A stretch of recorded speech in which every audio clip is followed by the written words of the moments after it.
What's up, everybody? Tommy Har with the real side of real estate. So today, unfortunately, you're gonna learn the ins and outs, truly the real side of real estate. So evictions, squatters, and how to deal with these things as a real estate investor. So over the next 10, 20 minutes, you're gonna learn exactly how you can buy property sight unseen, the legalities you're gonna have to go through, and how you can still have a profitable deal without having to walk the property, or if you have tenants in place that are not paying, be able to get them legally out of that property. Let's get to it.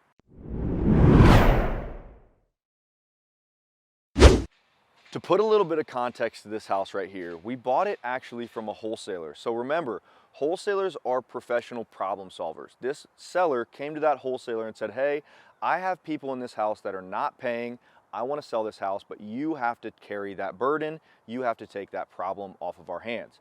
So he came to me and said, Tom, would you buy a house sight unseen? Meaning we can't walk in the inside of this house before we buy it. So there's a couple things you need to do when it comes to that to be able to make an educated decision to buy a house without literally walking the inside. So as we go through this video, you're gonna learn all of those things that I went through, and hopefully you can make the same educated decisions as I did. But before we go any farther, we bought this house for $136,000 off market, meaning we paid cash for this property. I got a private money loan, and we'll talk about some of those loan terms here in a minute, but $136,000 was what we agreed to pay for the property, but we were to take over the tenants and the squatters that were in place that were not paying rent, and we're not planning on leaving the house. But we know how to evaluate real estate. So this neighborhood is a cookie cutter neighborhood. This house here is also the same build as this house across the street, meaning that we have a lot of comparable sales to look at. So there's an exact comp for this house here that sold a couple months ago for $265,000. So that means we have over 100,000 plus of a spread for our renovation to where we can make educated decisions so we don't lose our ass on this deal.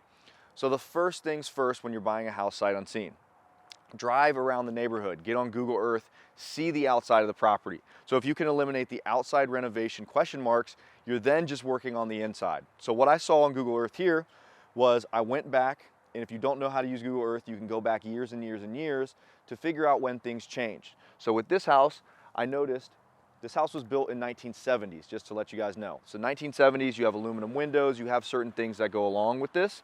We have new vinyl windows on this house. That's not original. So I know at some point they updated those, and Google Earth showed me the last 5 years that those were replaced. So somebody was putting money into this place. Next, the siding changed, and also the roof changed. So I went front, side, and noticed there was also a garage in the back. So we're able to get a good picture of what this house looks like. The siding looked good, the windows looked pretty good. Now there's a couple little things that we're gonna have to do, but the outside looked almost turnkey for us. So then we have to make educated decisions on the inside of the house, and here's how we do those things. For the insides of the house, you have to make worst case scenario decisions. So when was the house built? What was the construction? What's the electric? What's the plumbing? Does it have a nice furnace? You have to imagine this house is gonna have to strip down all the way to the studs and rebuild. So our number in my head was the worst case scenario on this house, knowing that the outside was pretty good, was $80,000. So worst case scenario, we buy it for $136,000. We have to put $80,000 or $90,000 maximum into this house to get it to be worth $265,000. So if you do some quick math, you're still worst case scenario on a house like this, breaking even or making a little bit of money, as long as you can manage a renovation. So that's why we took the risk on this property, because they did some updates about 5 years ago, or somebody did. That means I thought that the house wasn't gonna be absolutely destroyed when we got into it, but I was wrong. Let's go look at it. Welcome to MTV Cribs. Come check out this place. So we just had this set out in eviction on Wednesday. It's Friday here today. They had 48 hours to come get their stuff. And before you comment and say, Tom, you're an asshole, you're, what do they call it? A mean landlord, whatever it is, a slumlord. This is part of real estate. These people did not want to pay, and towards the end of this video, we'll get into what that looked like. But here is how that these people were living.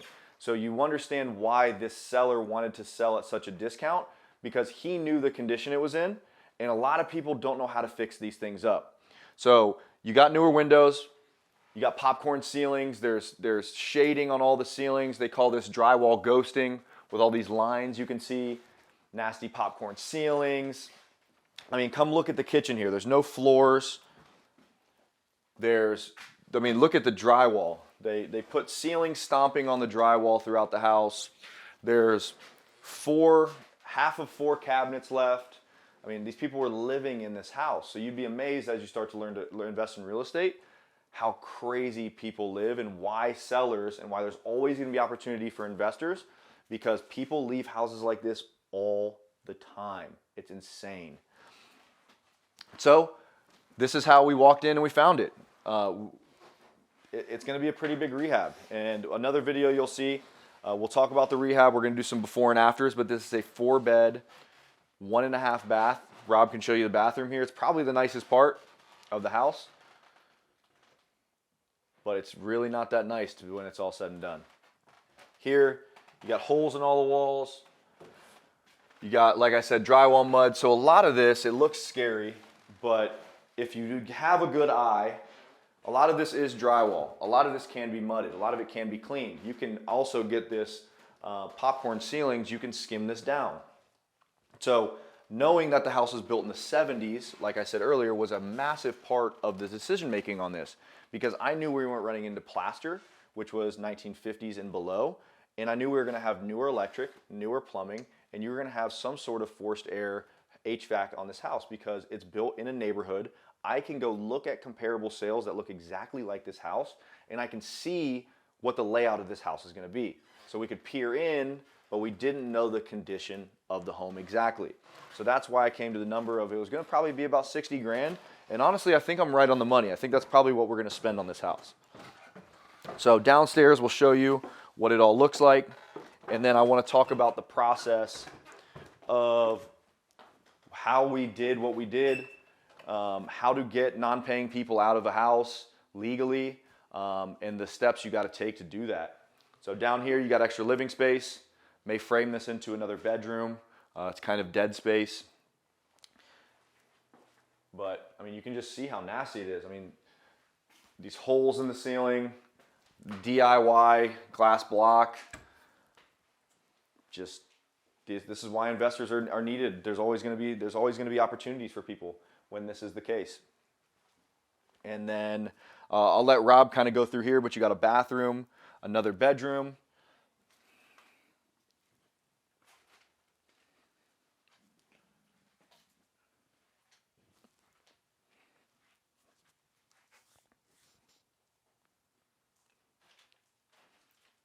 And then all the way back into our mechanical systems here. So what we're gonna have to do here is a full cosmetic renovation. We'll have other videos on that, but I wanna talk about how you can deal professionally and quickly with people that are not paying their rent, or you deal with a squatter in a house, because squatters do have rights, and there's ways step by step to get rid of these people. We'll get to that next. For a house like this, going into the purchase, we knew that we had a problem on our hands. So the seller was very upfront. They said that they're not paying.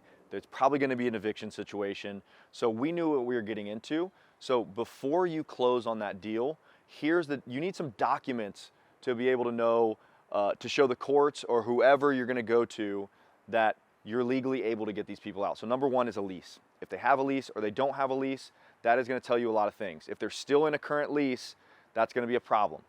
And then beyond that, get a rental ledger. So if they are on a lease, so either the property owner or the property manager at the time, you need to figure out how far back they are on rent and how long they've not paid their rent for. So you need to have these things before you close. So now that you have all that stuff, say you close on the property, the first thing you need to do is you need to drop them a letter on their door. This is going to be a 3-day non-payment notice. It's going to have verbiage in there saying, hey, you've not paid your rent. We're legally going to kick you out of this house in an eviction if you don't pay.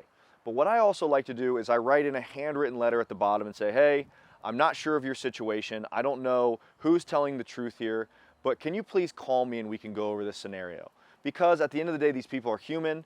You never know if the owner was completely lying to you about the situation. So they could have had a bad landlord. They could have been stealing from them. So you got to hear both sides.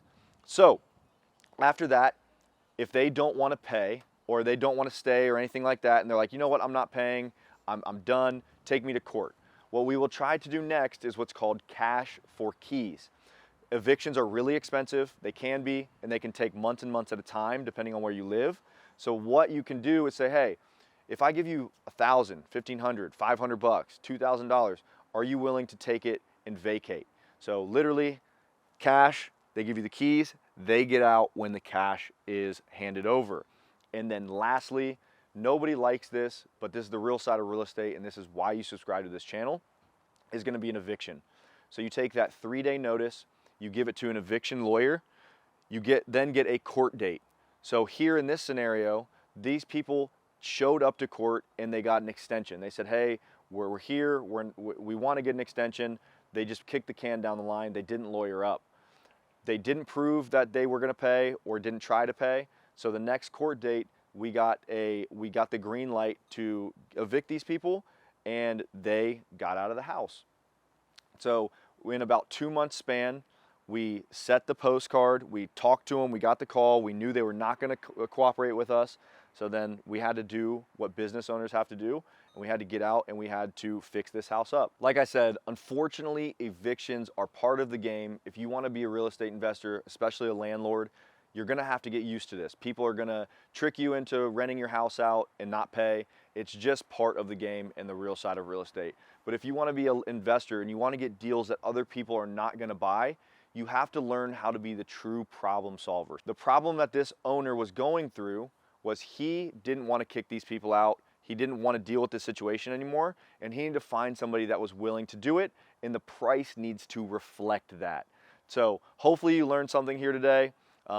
This is not a fun thing, but it's a very, very important thing to learn when you're getting into real estate investing. So will you buy houses sight unseen right away?